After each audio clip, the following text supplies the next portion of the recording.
নিহত হয়েছেন ইরানের সর্বোচ্চ ধর্মীয় নেতা আয়াতুল্লাহ আলী খামেনি। দেশের বিপ্লবী গার্ডস আইআরজিসির নিউজ আউটলেট ফার্স্ট নিউজ নিশ্চিত করেছে এই তথ্য।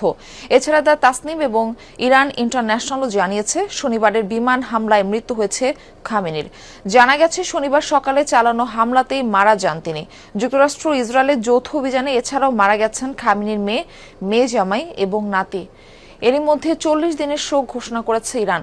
ইরানের সর্বোচ্চ নেতা বেঁচে আছেন নাকি মারা গেছেন তা নিয়ে শনিবার থেকে ছিল ধোঁয়াশা।